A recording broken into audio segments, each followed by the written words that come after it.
안녕하십니까, 강지연입니다. 잠시 소강 상태를 보였던 비가 오늘부터 다시 내립니다. 막바지 장맛비인데요. 기상청은 50mm에서 많은 곳은 200mm까지 내리는 곳도 있을 거란 전망을 내놨습니다.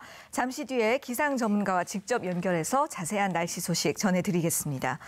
자, 한편 수도권의 코로나19 집단 감염 상황이 매우 우려되는 수준입니다. 롯데리와 직원 모임 관련 확진 여파가 상당한데요. 심지어 내일은 광복절이죠. 서울 도심에서 대규모 집회가 예고돼 있고 또 내일부터 3일 동안 광복절 연휴도 시작이 되기 때문에 코로나19 방역의 긴장감이 높아지고 있습니다. 관련 내용들 오늘도 자세하게 짚어드리겠습니다. 저희 시민의 방송 TBS는 월요일부터 일요일까지 매일 아침 9시부터 9시 50분 TV와 유튜브를 통해 코로나19 특집 생방송을 보내드리고 있습니다. 먼저 날씨 상황부터 알아보겠습니다. 이재정 K웨더 예보팀장과 전화 연결합니다. 안녕하십니까? 네, 안녕하세요. 예, 오늘부터 다시 비가 내린다는 소식이 있는데요. 얼마나 많이 내릴까요? 네, 지난밤 서울을 비롯한 전국 대부분 지역에 열대 현상이 나타났는데요. 오늘부터 다시 막바지 장맛비 소식이 있습니다. 지금은 경기도와 강원 영서 북부를 중심으로 비가 내리고 있는데 이 비가 점차 중부 전 지역과 경북 북부로 확대될 전망입니다. 내일까지 서울을 비롯한 수도권과 강원 영서, 충북청 북부에 100에서 200, 많은 곳 300mm 이상의 비가 내리겠고 강원 영동과 충청 북부, 경북 북부는 20에서 80mm의 비가 내리겠습니다. 예, 사실 올해 장마가 정말 역대급으로 길었고 또 전국에 큰 피해를 남겼잖아요. 앞으로 또 이런 폭우 소식이나 태풍 소식은 없습니까? 네, 우선 오늘 내일 막바지 장맛비가 그치고 나면 당분간 별다른 비 소식은 없어 보이는데요. 다만 대기 불안정으로 인한 소나기는 내륙 지방을 중심으로 자주 있을 전망입니다. 장마가 끝난다고 하더라도 거기하거나 태풍의 영향으로 9월까지는 많은 비가 내릴 때가 있겠는데요. 9월까지 2개 내지의 3개의 태풍이 우리나라에 직간접적인 영향을 주지 않을까 전망하고 있기 때문에 초가을까지는 이에 대한 대비 잘하셔야겠습니다. 예, 9월까지는 크고 작은 태풍의 직간접적 영향 그리고 소나기성 비가 내릴 수 있겠군요. 그리고 이 장마가 끝나니까 이제 또 더위가 기승입니다. 기온이 오르면서 전국에 폭염특보가 내려졌는데요. 올 여름 더위는 어떻게 예상을 하시는지요? 네, 오늘은 비 소식이 있어 폭염특보가 해제되었지만 장맛비가 주춤한 지난 이틀 동안 서울을 비롯한 중북부 지방도 폭염특보가 내려졌었는데요. 모레 북태평양 고기압이 장마전선을 북한 쪽으로 밀어내고 나면 본격적으로 폭염과 열대야가 나타날 것으로 전망하고 있습니다. 다만 폭염과 열대야가 앞으로 1, 2주가량 주로 나타나긴 하겠지만 예년에 비해 늦은 시기에 시작하며 극심한 무더위는 없을 것으로 보고 있습니다. 예, 올여름이 장마가 길었던 만큼 폭염이나 열대야는 예년보다 조금 짧게 끝날 가능성이 높겠네요.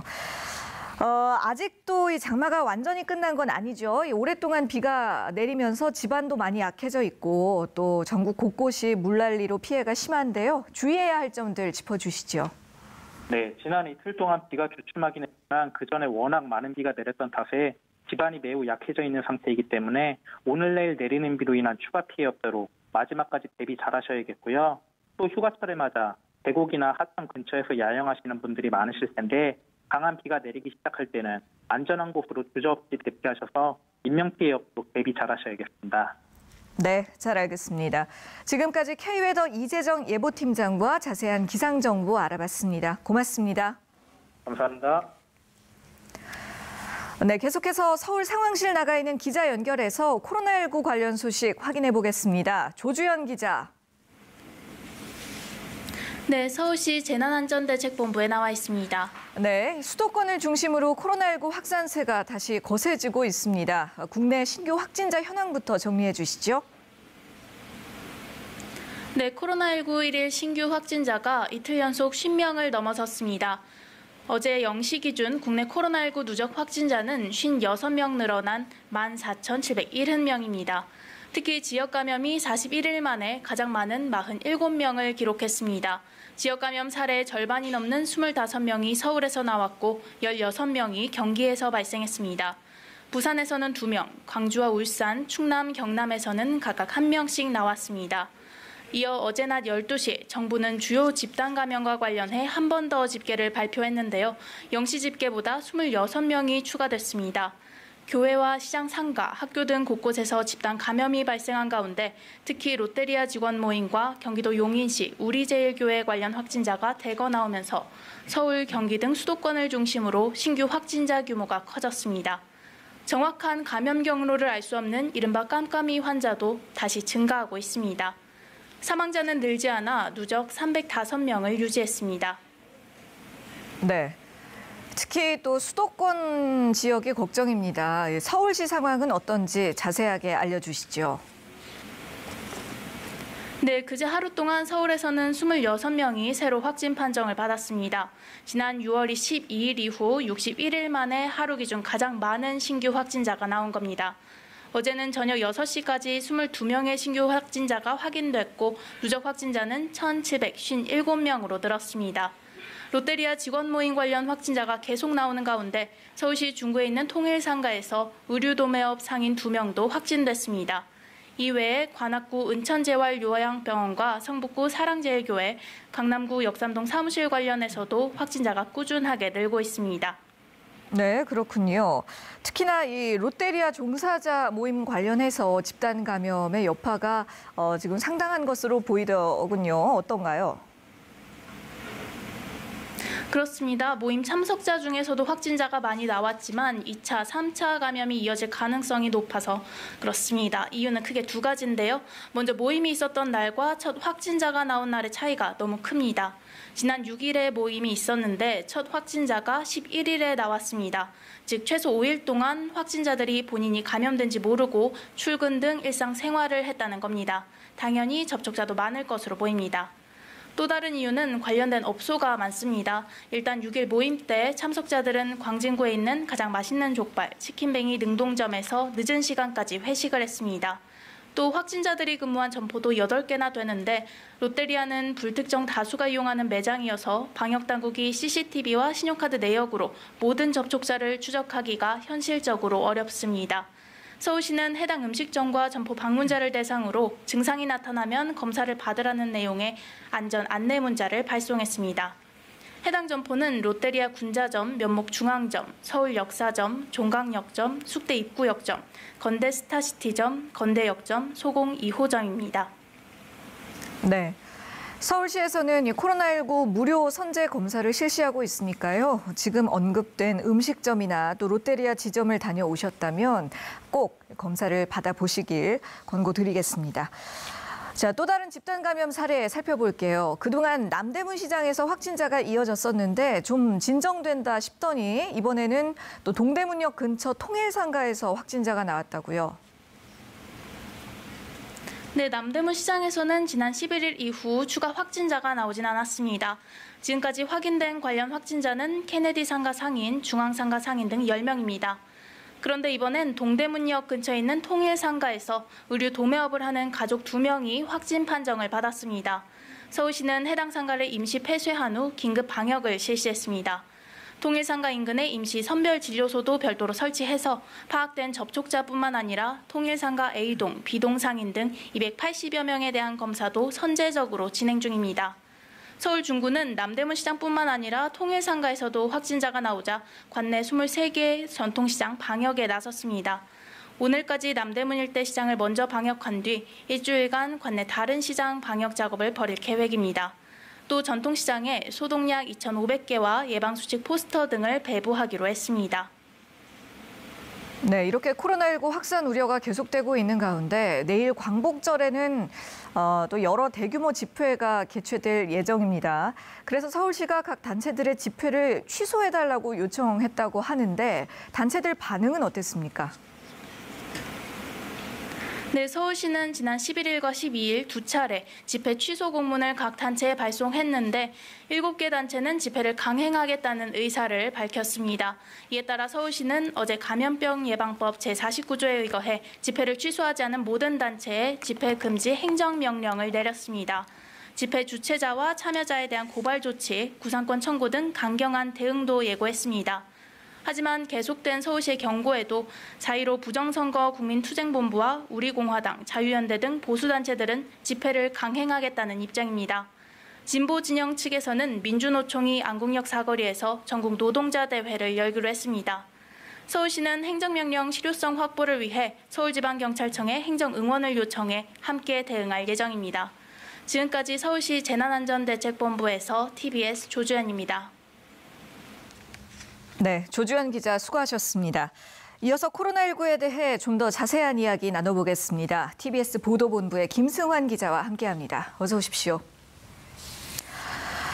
자, 앞서서 수도권 상황 자세히 살펴봤습니다만 어제도 집계 발표 이후에 또 오후에 들려온 추가 확진 소식이 많았거든요. 지금까지 파악된 내용 정리해 주실까요? 네, 어제 낮 12시를 기준으로 정부가 발표한 주요 집단 감염 현황만 보더라도 앞선 0시 집계보다 26명이 늘었습니다. 네. 이 중에는 상황실에서 말했던 롯데리아 사례와 또 은천 재활병원 관련자 등 서울 지역 12명도 포함되어 있는데요. 14명은 다른 지역입니다. 특히 지난 11일 첫 확진자가 나온 경기도 용인의 우리제일교회와 관련해서 접촉자 조사를 하는 중에 9명이 추가 확진 판정을 받았습니다.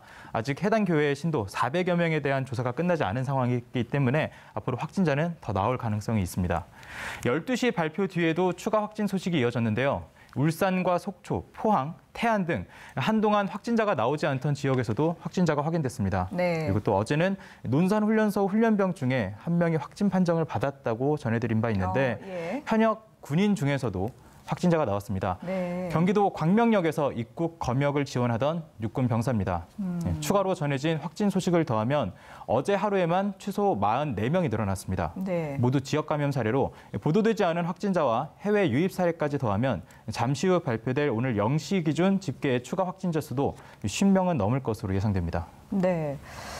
잠시 뒤에 발표될 수치를 봐야 하겠습니다만 지금 김 기자가 이야기해 주신 대로 최근 들어서는 좀 상당히 높은 신규 확진자 숫자가 발표되지 않을까 싶은 전망인데요.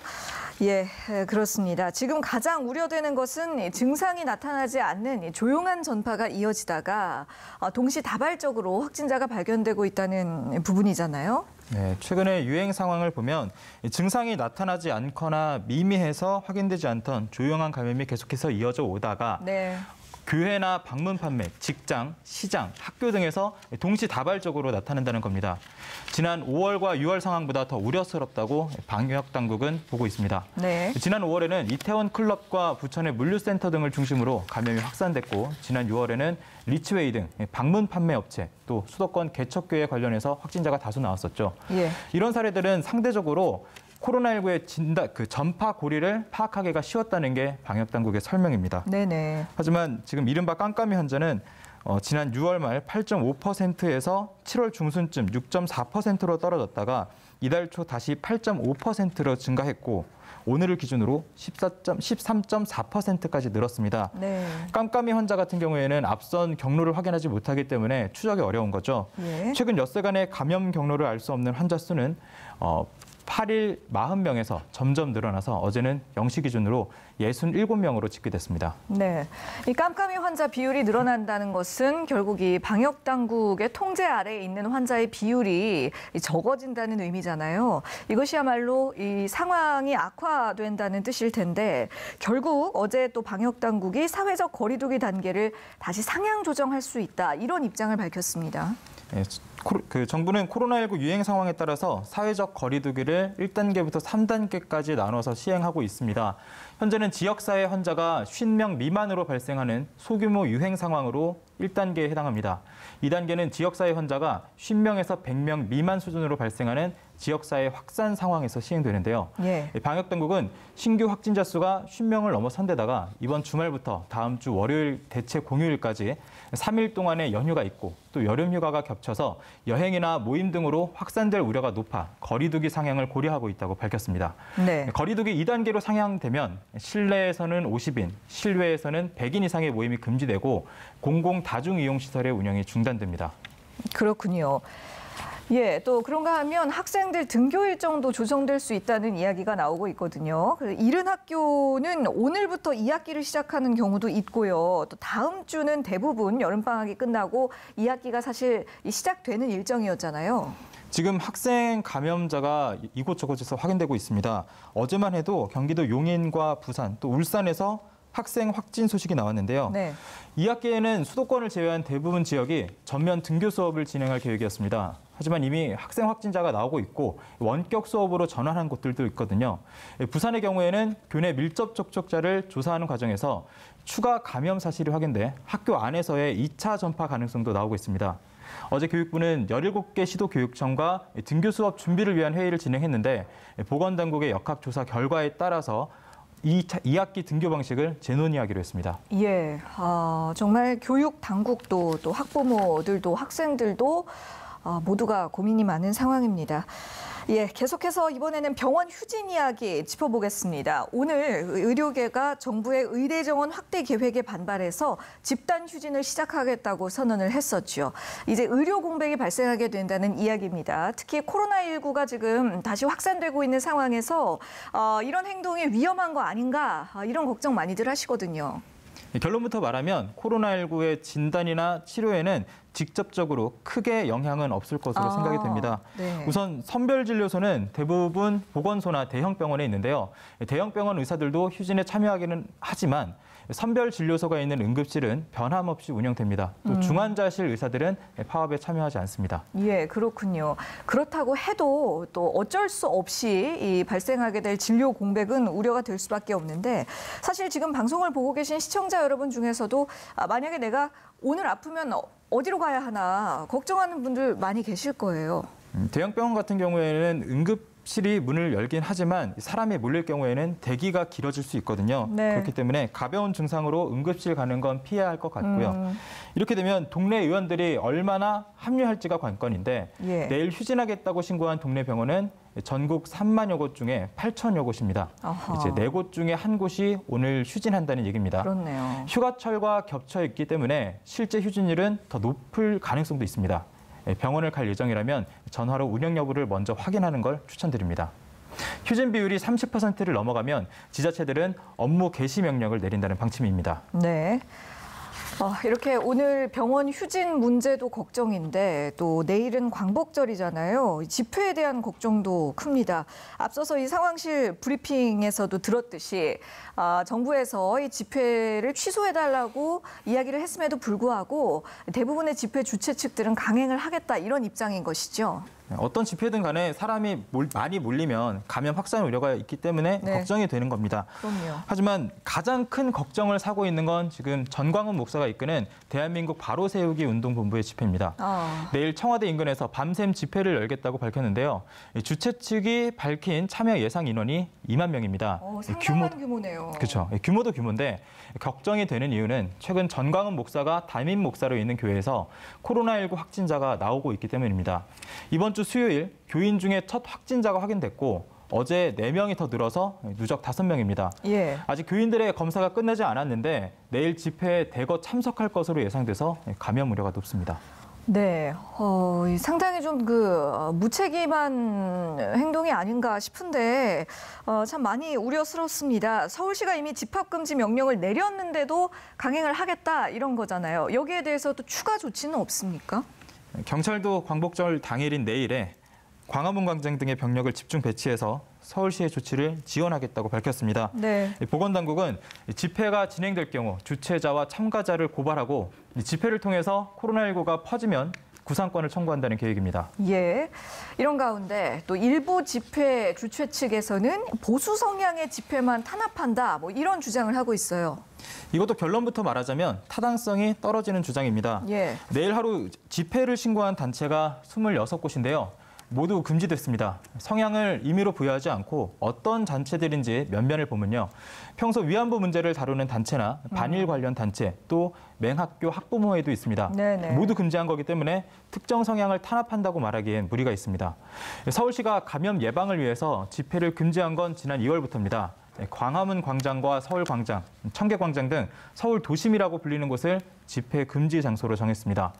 이 장소에서는 어떤 단체든 금지였는데요. 예외적으로 이곳이 아닌데 별도로 금지된 조치가 딱 한 번 있었습니다. 지난달 여의도에서 민주노총이 5만 명이 참여하는 대규모 집회를 신고한 건데 이거는 5만 명이다 보니까 감염 우려가 크다라고 위험하다라고 판단해서 금지 통보를 했고 민주노총이 자진 취소했습니다. 민주노총은 통상 진보 성향의 단체로 알려져 있죠. 예, 알겠습니다. 자, 이번에는 백신 이야기로 넘어갑니다. 러시아에서 최초로 백신을 공식 등록을 했습니다만 세계 곳곳에서는 불신의 목소리가 이어지고 있습니다. 지금 백신 개발 경쟁이 한창인 가운데 또 안티 백신의 움직임도 있다고요?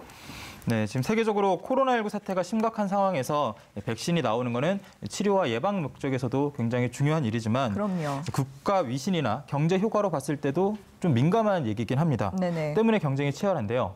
WHO가 밝힌 코로나19 백신 후보군은 현재 세계적으로 170개 이상이고 이 중 49개가 인체 대상 임상 시험에 돌입했습니다. 예. 특히 7개는 최종 단계인 3상 임상 시험 중입니다. 이런 상황에서 러시아는 개발 단계를 제대로 거치지 않고 백신을 등록했기 때문에 불신의 목소리와 비판이 나오고 있는 겁니다. 예. 안티 백신 움직임도 이 상황과 마찬가지인 영향에서 나온 건데요. 코로나19 확진자가 가장 많은 미국에선 정부가 무료로 백신을 제공해도 맞지 않겠다는 사람이 3명 중에 1명, 영국에서도 27%로 미국과 비슷한 수준입니다. 코로나19 사태 초기에 마스크를 착용할 필요가 없다고 했다가 말을 바꾸는 등 정부가 믿지 못할 정보를 뿌렸기 때문이라는 분석입니다. 네. 사실 이 백신이라는 것이 코로나19를 극복하기 위해서 상당히 중요하고 핵심적인 그런 부분이 되겠는데 오히려 이 백신 개발 경쟁이 사람들 사이에 불신을 퍼뜨리는 이런 아이러니한 상황이 연출되고 있습니다. 자, 그렇다면 이쯤에서 우리나라의 백신 개발은 어떤 상황인지 어떤 단계에 와 있는지 궁금해지네요. 지난달 빌 게이츠가 한국이 백신 개발의 선두주자라고 말해서 화제가 되기도 했는데요. 현재 임상 1단계 시험에 들어간 백신 후보 물질 2개가 있습니다. 예, 아직까지 그럼 그 이상으로 넘어간 경우도 아직은 우리나라에서는 없다는 얘기죠. 그렇습니다. 예. 마지막으로 경제 이야기 해보도록 하겠습니다. 코로나19 여파로 큰 타격을 받고 있는 분야 중에 하나가 바로 외식업계인데요. 그래서 정부가 이에 대한 대책 중 하나로 외식비 지원을 하겠다 이런 방안을 내놨군요. 네, 바로 오늘부터입니다. 네. 오후 4시부터 외식하면 외식비 중에 10,000원을 환급해 주겠다는 건데요. 절차가 조금 복잡합니다. 예. 정부가 만든 홍보 영상이 있는데 먼저 보고 오시죠. 외식 할인의 급행 열차를 타래. 지금까지 이런 할인은 없었다. 핫썸머 맞춤 외식 할인 이벤트. 이번에도 매우 기대되는 호방한 이벤트라지. 잘 들어. 이 쾌감이 딱 한 번만 설명해 주지. 주말에 2만 원 이상 5번 외식하면 6번째는 10,000원 환급이다.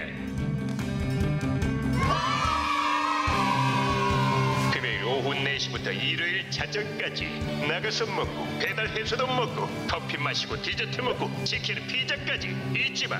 6번째부터 10,000원을 환급받는다고. 8월 14일부터 시작이니 놓치지 말라고. 네, 평소 정부 홍보 영상이랑은 조금 다른 모습인 거죠. 그렇네요. 네. 예. 이해가 되셨나요? 네, 무슨 이야기인지 이제 골자는 알 것 같습니다. 네. 그냥 하면 안 되는 거고요. 먼저 제휴카드사에 신청을 해야 합니다. 재난지원금 때랑 비슷한 건데요. 해당 카드로 결제를 해야 하고 해당 금액은 2만 원을 넘겨야 합니다. 네. 하루에 최대 2번까지만 인정되고요. 6끼를 먹었을 때 10,000원을 환급해 주는 겁니다. 그러니까 10,000원을 환급받기 위해서는 12만 원 이상 써야 하고 예. 또 절차도 다소 복잡하기 때문에 불만의 목소리도 나오긴 하는데요. 그래도 어차피 외식 계획이 있다면 참고하시면 좋을 것 같습니다. 단, 유흥주점은 대상에 해당하지 않습니다. 예. 지금 말씀해 주신 대로 12만 원을 써야 10,000원을 환급받는다. 이것에 대해서 좀 회의감을 가지시는 분들도 있겠습니다만 그래도 소소하게 잘 활용해 보면 좋을 만한 정책으로 생각이 되고요. 그리고 또 한 가지 참고로 이 배달 어플리케이션을 사용하시는 경우에는 현장 결제를 하셔야 이 정책을 반영할 수가 있다고 합니다. 잘 알아두시면 좋겠네요. 지금까지 TBS 보도본부 김승환 기자와 함께했습니다. 고맙습니다. 예, 지금 여러분께서는 코로나19 특집 생방송 TBS와 함께하고 계십니다.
네, 이번에는 코로나19 관련 국내외 현황과 심층적인 이슈들 전문가와 함께 알아보는 시간입니다.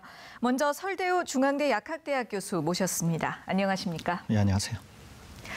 그리고 김원식 문화평론가도 함께하십니다. 어서 오세요. 네, 안녕하십니까? 자, 한동안 20명대에서 40명대 사이를 기록했던 신규 확진자 추이가 이틀 연속 50명대를 기록했습니다. 대부분이 수도권 지역의 감염이었고요. 교회라든가 시장, 또 카페, 식당 등에서 계속해서 집단 감염 소식이 들려오고 있는데 이렇게 수도권의 확산세가 심상치 않아지니까 사회적 거리 두기를 2단계로 상향하는 그런 방안도 언급이 되고 있는 상태입니다. 두 분께서는 지금 상황 어떻게 보고 계신지 한 말씀씩 들어볼게요. 네, 사실 말씀하신 대로 상당히 심각합니다. 예. 숫자 또 내용 모두가 상당히 심각한데요. 무엇보다도 깜깜이 환자 비율이 급상승했습니다. 7월 말에 깜깜이 비율이 5.9%였는데 지금 깜깜이 비율이 13.4%로 예. 급증했습니다. 그러게요. 이 깜깜이 비율은 사회적 거리두기 단계를 조정하는 데 있어서 매우 중요한 그런 지표로 알려져 있는데 아주 급증을 했습니다. 또 어느 정도 안정세를 보인다고 생각되던 것들이 그래서 심지어 당국에서 나름대로 관리를 잘하고 있다. 예. 이런 얘기가 나오자마자 바로 급증했습니다. 그 이야기는 당국이 무슨 일을 안 한 게 아니라 당국은 나름대로 여러 가지 일을 열심히 하고 있었는데도 환자가 급증했다고 하는 것은 네. 조용한 지역사회의 전파가 곳곳에서 있었다는 얘기예요. 그러다가 환경이 조성이 되니까 급증했다고 볼 수 있습니다. 그래서 지금 상당히 상태가 나쁘다 이렇게 볼 수 있고 여러 번 말씀드린 대로 곧 환절기가 다가오게 되면 감기, 독감이 이제 우리를 엄습하게 되면서 상당히 어려운 국면이 올 수가 있습니다. 그러면 상황이 좋아질 때 환자 수를 0명으로 떨어뜨려야 되는데 오히려 위험한 시기는 다가오고 있는데 환자는 급증하고 있습니다. 어제 환자가 많이 나왔는데 제 예상으로는 오늘은 환자가 더 많이 나올 것으로 생각이 됩니다. 네네. 그래서 지금 단계는 상당히 위험한 구간에 있다. 당국도 그렇게 확인하고 있다. 그런 지점에 우리가 서 있다. 이렇게 평가할 수 있겠습니다. 예, 특히나 하반기에 독감철도 걱정입니다만 그보다 당장 앞서서 지금 광복절 휴가철도 있고 또 광복절에 여러 가지 집회도 잡혀 있다고 하니까 어느 정도 좀 잦아 들어가던 불시에 휴가철 동안 기름을 한두 방울 정도 이렇게 또 떨어뜨리는 그런 상황이 되지는 않을까 상당히 우려스럽습니다. 평론가님은 어떻게 보십니까? 저는 이제 문화적 관점에서 계속 이제 말씀을 드리고자 하는 건데요. 교회 소모임 같은 경우에는 7월 24일에 다시 재개를 하도록 했잖아요. 네. 저는 그게 굉장히 좀 적절하지 않았다고 생각을 하거든요. 특히나 이 바이러스 확산에 관련돼서 문화적 요인들이 굉장히 항상 잠재되어 있다라고 생각을 해야 되거든요. 그래서 네. 아까 교수님께서 말씀하신 것처럼 방역에 지금 성공적으로 가고 있다라고 하는 그런 말 자체가 이런 문화적 요인과 결합되게 되면 네. 어느 한순간에 급속하게 확산할 수 있다는 것은 잠재적으로 우리가 항상 생각을 해야 됩니다. 그렇기 때문에 지금 현재 교회발로 이제 감염된 것이 결과적으로는 지금 다양한 공간으로 가고 있는 거고요. 또 깜깜이 전염 같은 경우도 결국에는 인간관계를 중시하는 그런 문화적 특성이 강할수록 언제든지 폭발을 할 수 있기 때문에 예. 이런 점에서 좀 대응을 하셔야 되는데 또 데이터 관점에서 보면은 이 빅데이터 이제 연구한 결과를 보니까 2월부터 8월 초까지 조사를 해보니까 이 코로나19에 관련된 검사액이 심지어는 70%까지 줄어든 것으로 이렇게 나타나있거든요. 예를 들면 코로나19, 거리두기, 마스크에 관련된 키워드 검색량 이런 걸 조사해 보니까 70%가량 줄어들었다는 거예요. 그러면 결국 이게 뭐냐면 관심도가 지금 굉장히 적어지고 있다는 것을 뜻하기 때문에 그래서 절대 코로나에서 이기거나 승리했다 이런 표현 쓰지 말고 계속 긴장을 늦추면 안 되겠고요. 특히 8월 달은 이미 굉장히 위험 요소들이 많이 잠재되어 있는 달이에요. 맞습니다. 그렇기 때문에 선제적인 조처가 필요해서 지금 정부 당국에서는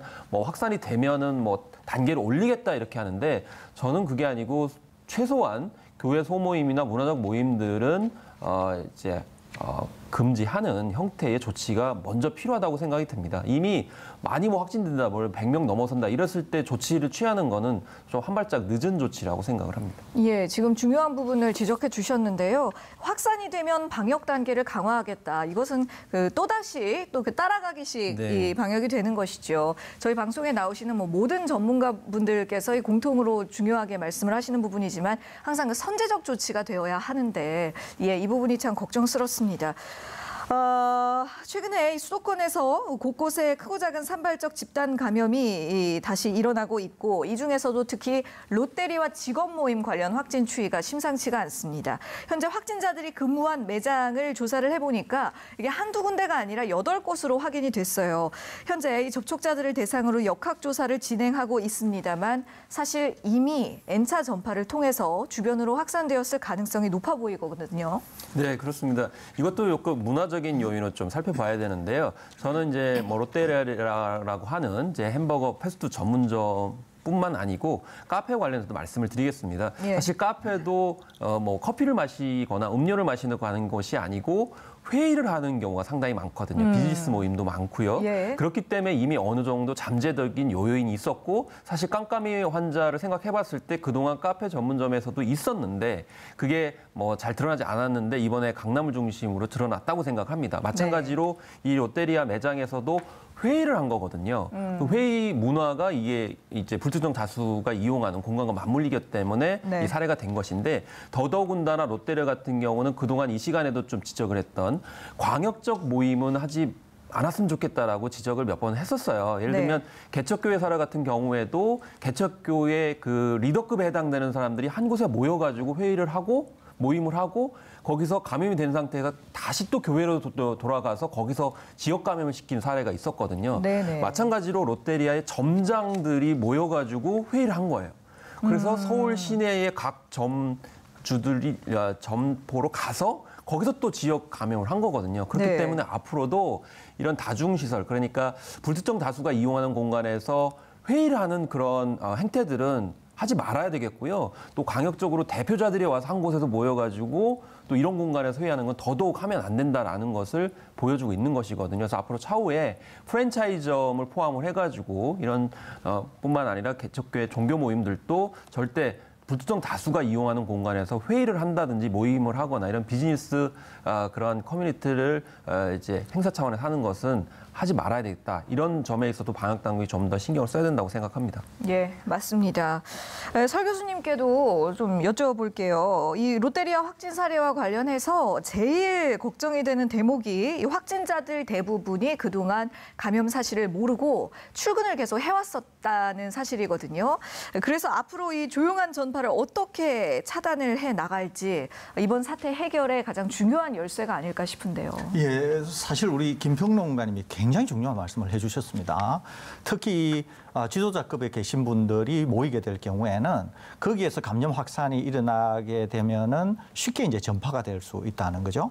방금 이제 앵커께서도 지적하신 것처럼 초발 환자로부터 감염이 일어났을 건데 네. 물론 지금 감염 경로도 아직은 잘 모릅니다. 초발 네. 환자가 어떻게 감염이 됐는지를 몰라요. 그런데 이제 감염 확산이 되고 나서 이분들이 감염이 되고 나서 감염이 되었다고 생각되는 그 지점으로부터 확진이 될 때까지 적지 않은 시간이 걸렸다는 거죠. 그 이야기는 본인들이 무증상이거나 또는 경증일 상태에서 자기가 일하고 있는 곳에서 많은 사람들을 접촉하면서 이미 감염 확산을 일으켰을 가능성이 있다는 얘기가 되는 겁니다. 그렇기 때문에 그런 점에서 이제 롯데리아발 감염 확산이 상당히 주의를 해서 볼 대목이다. 이렇게 되는 거죠. 네. 그러면 이 상황을 놓고 보면은 향후에 롯데리아를 어떻게 다뤄야 될지 또는 유사 사건을 어떻게 우리가 처리해야 될지 또 예방을 해야 될지가 나오지 않습니까? 예. 그중에 제일 중요한 것은 우선 김평론가님이 말씀하신 것처럼 이런 분들이 모임을 하는 곳, 특히 회의를 하는 곳, 실내에서 회의를 하는 것들은 가능하면 하지 않아야 되고 할 수 네. 있으면은 텔레컨퍼런스나 비대면 접촉을 비대면 형태의 회의를 해야 된다. 불급한 경우는 그렇게 예. 해야 된다는 거죠. 두 번째는 지금 매장인 경우에 이분들이 다중이용시설에서 일을 하시는 분들이잖아요. 예. 그러면은 이분들이 감염이 됐다고 확인되는 그 시설은 지체 없이 폐쇄해야 되고 그 시설을 이용한 분들에게 공지를 해서 어떻게든지 간에 감염 확산이 있을 수 있다는 것으로 사전 검사를 할 필요가 있다는 거죠. 예. 그런 조치들, 이때까지 우리가 했던 조치들입니다. 그러니까 이것을 롯데리아 측에서 어떤 매출이라든지 또는 자기의 이미지 타격 이런 거를 염려할 게 아니라 향후에 일이 더 커지게 되면 롯데리아가 받게 될 타격은 더 크기 때문에 그렇죠. 그런 것들을 감수하고서라도 당국에 협조해야 되고 또 이용하신 분들에게도 충분히 협조를 구해서 신속하게 이것을 처리해야만이 피해를 최소화할 수 있지. 그러지 않으면은 향후에 감염자가 더 나오게 된다. 이렇게 하면은 상당한 피해가 우려되고 롯데리아 측의 이미지라든지 롯데리아 측도 상당히 타격을 입을 것이 자명해지기 때문에 방금 말씀드린 그 두 가지 측면에서 신속한 조치를 해야 되지 않을까 이런 생각이 듭니다. 예. 교수님 말씀 들어보니까 지금 우리 방역 당국은 뭐 열심히 역학 조사를 하고 있을 것이고, 그런데 그것만으로 지금 해결될 수 있는 상황이 아니군요. 짚어주신 대로 이 롯데리아 이 업체 측에서도 조금 더 장기적인 안목을 가지고 이 방역 당국의 어떤 조사와 이 행정 처리에 좀 협조를 좀 해주실 필요성이 있겠습니다. 자, 이런 상황 와중에 또 내일은 광복절이잖아요. 서울 시내에서 대규모 집회들이 예고가 돼 있는데. 서울시가 집회를 금지하는 행정명령을 내렸고 또 집회를 강행할 경우에는 고발 조치라든지 구상권 청구를 한다든지 이렇게 강력한 대응을 하겠다라고 밝혔습니다. 그럼에도 불구하고 일부 단체들은 집회를 강행하겠다는 입장이거든요.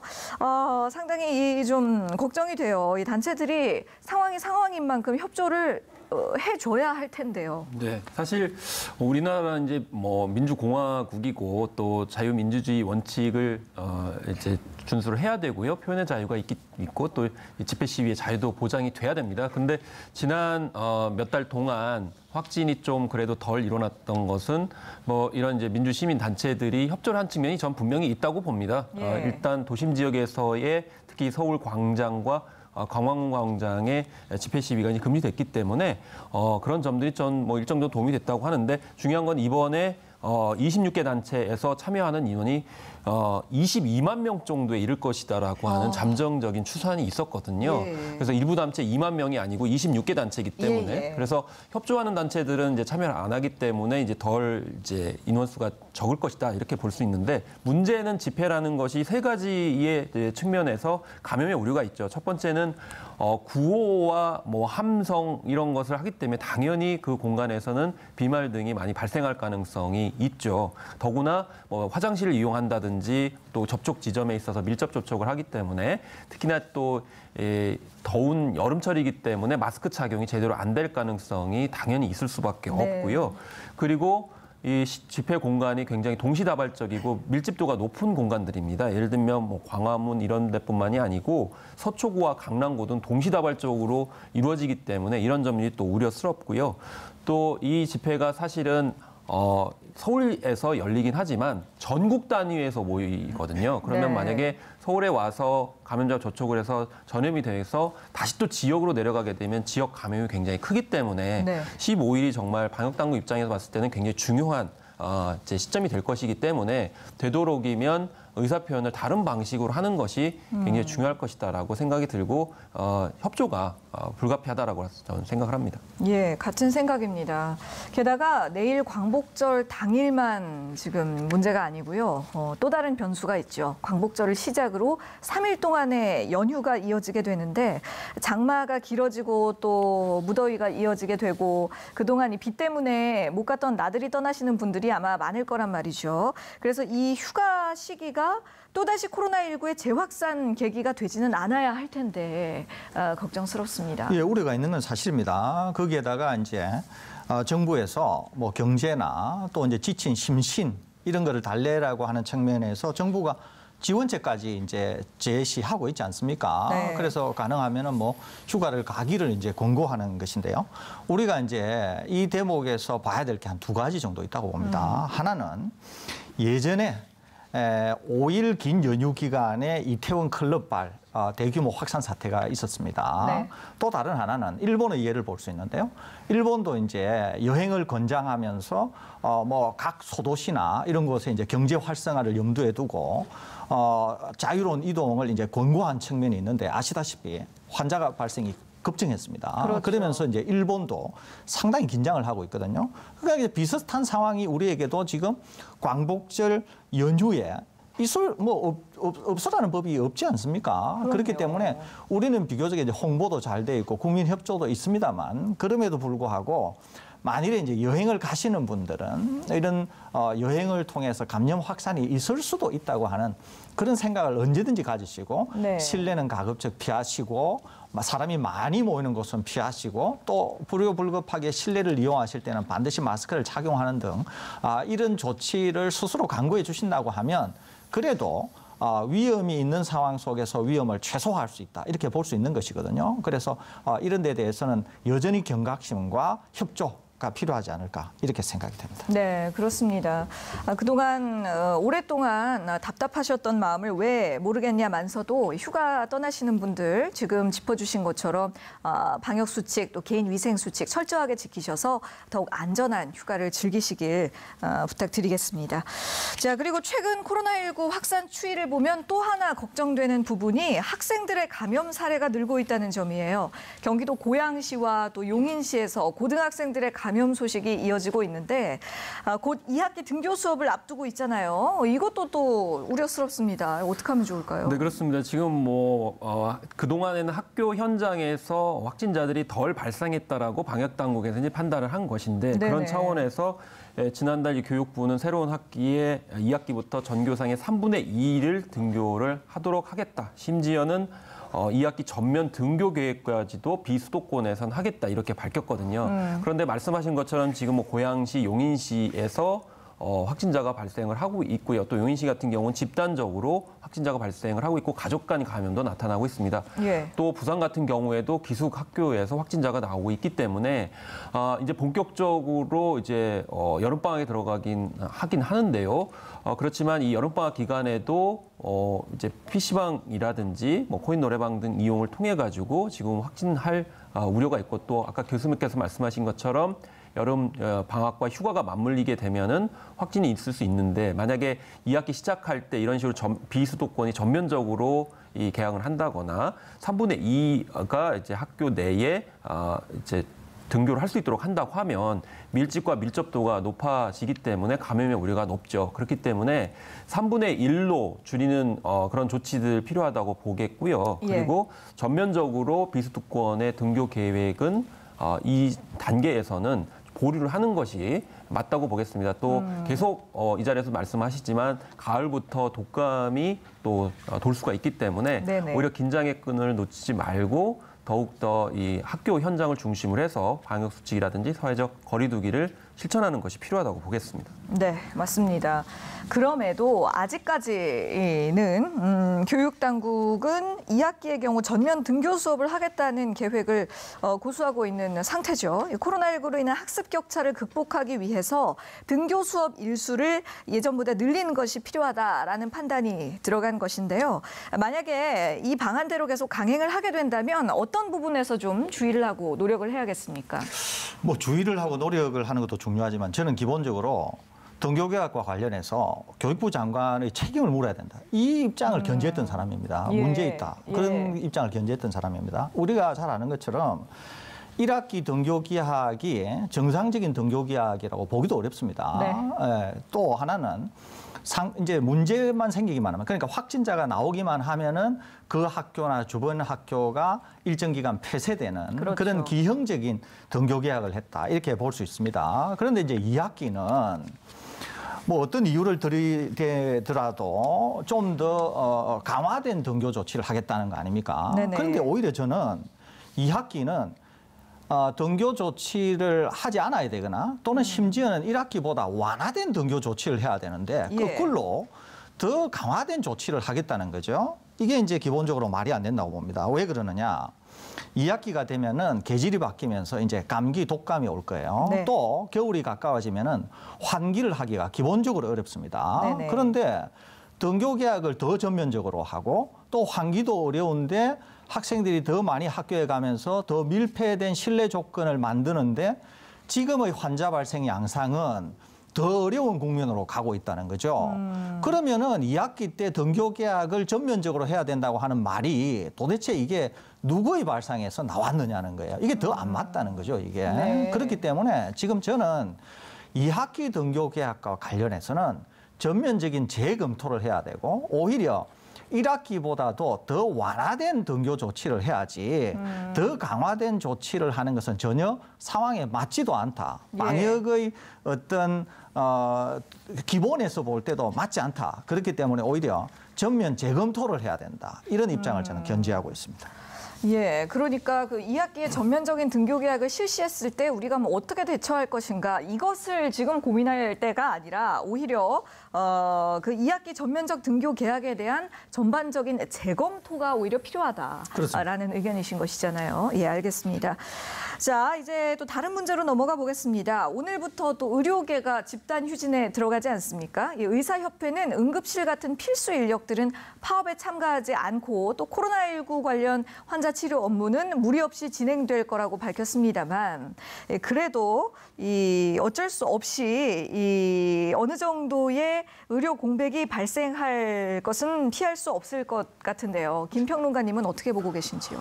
네, 일단 의료 인력 수급에 관련돼 가지고 정부 정책에 대해서 의사협회에서 이제 반대 의견을 표했고 특히나 전공의들 같은 경우에는 다른 사안과 다르게 지금 반대 의견들을 강력하게 보여주고 있어요. 예. 그것이 이제 사실은 다른 때와는 달리 파업에 적극적으로 참여하는 그런 상황이 돼버렸는데요.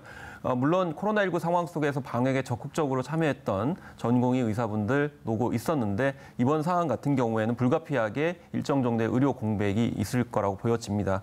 그러면 서울시 같은 경우에도 밝혔지만 최소한의 그런 공백이 되도록 노력을 해야 되는데요. 일단 비상진료대책 상황실을 서울시 같은 경우 마련한다고 그랬고 또 응급실 같은 경우는 24시간 응급의료체계 그리고 진료시간 확대 또 주말 공휴일에는 진료를 실시하겠다 이렇게 밝히고 있거든요. 근데 네. 근본적으로는 지금 의료수급 그런 상황들을 단지 양적으로 늘린다고 그래가지고 해결될 수가 없는 구조를 가지고 있어요. 예를 들면 그 간호사 인력 같은 경우도 지금 굉장히 유인력들이 많거든요. 근데 네. 유인력이 많은 것이 다른 게 아니고 근무 처우나 이런 것들이 좋지 않기 때문에 유인력이 남은 그런 상황이 되거든요. 그래서 우리가 의료 서비스 같은 경우에도 무조건 의사를 많이 늘린다고 그래가지고 의료 서비스가 당장 좋아지느냐. 그러기에는 제한된 요건들이 상당히 많이 있기 때문에 네. 결국 정부에서도 집단 휴진이 유감이고 대화로 문제를 해결해야 된다 이렇게 말을 했잖아요. 그러려면 이 대화가 이루어지려면 상대방을 서로 이해하고 역지사지하는 노력들이 필요하거든요. 네. 그래서 불가피하게 이번에 하루 동안의 공백이 있다 하더라도 향후에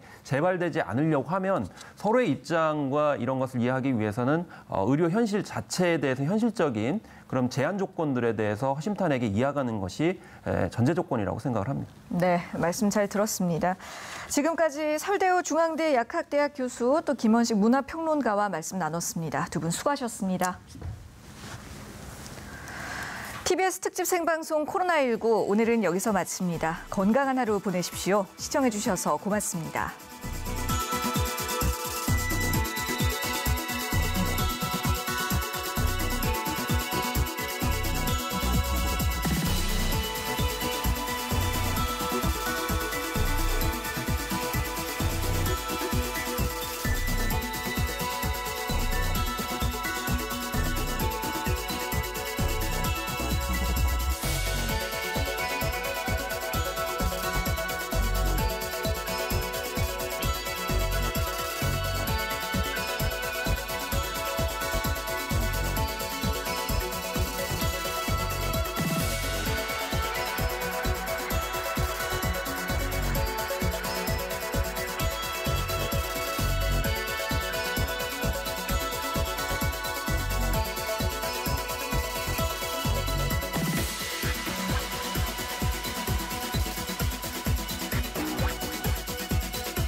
TBS